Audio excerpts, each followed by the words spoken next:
The federal firings reaching top Pentagon officials overnight. President Trump firing the chairman of the Joint Chiefs of Staff, and ABC's senior White House correspondent Selena Wang is in Washington following the breaking details. Selena, good morning to you.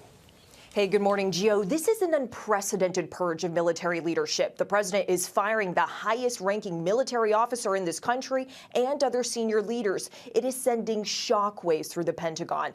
Now, the president hasn't directly said why he's firing them, but he has made it clear that he wants to get rid of anyone in the military who supports diversity, equity, and inclusion efforts.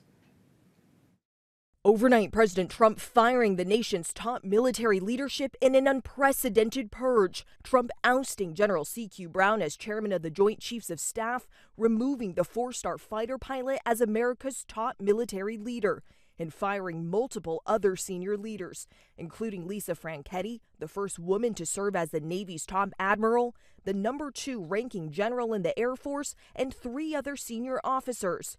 Brown was nominated by Trump in his first term, which made him the first black chief of staff for the Air Force, but has come under fire as Trump aims to rid the military of leaders who support diversity and equity, as Brown and some of the others who were fired had done. Defense Secretary Pete Hegseth once called Brown a DEI hire. Well, first of all, you got to fire you got to fire the chairman of Joint Chiefs. Brown telling our chief global affairs correspondent Martha Raddatz last year he wants to be judged by his abilities. I want to be judged based on my own accomplishments, based on my merits, and given an opportunity. That's all I've asked for throughout my, growing up. That's what I've asked for throughout my Air Force career.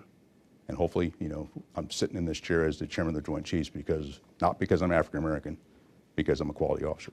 Trump nominating as his replacement Dan Kane, a retired 3-star Air Force general who has never served in a 4-star position. The shakeup comes as the Pentagon prepares to lay off 5,400 civilian workers starting next week, in the first wave of firings that could total tens of thousands of workers, as the Pentagon aims to cut 5 to 8% of its civilian workforce. Layoffs also hitting the Federal Aviation Administration. More than 100 probationary employees have been terminated, including team members that produce air traffic navigation maps, multiple sources tell ABC.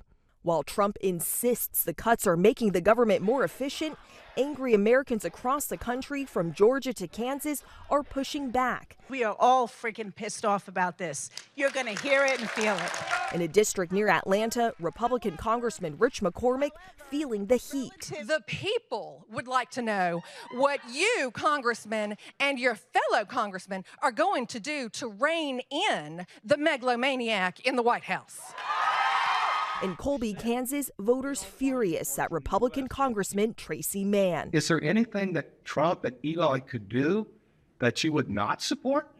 I'm sure. Oh, tell me. These mass layoffs are putting the federal government in turmoil at the same time that the Pentagon is dealing with this big leadership shakeup at the top. It's also starting to lose a significant portion of its workforce. Now, the administration is insisting that this is not going to impact military readiness, but some Pentagon workers tell us that they're concerned it could impact the readiness of troops, since the civilian workforce supports them both at home and around the world.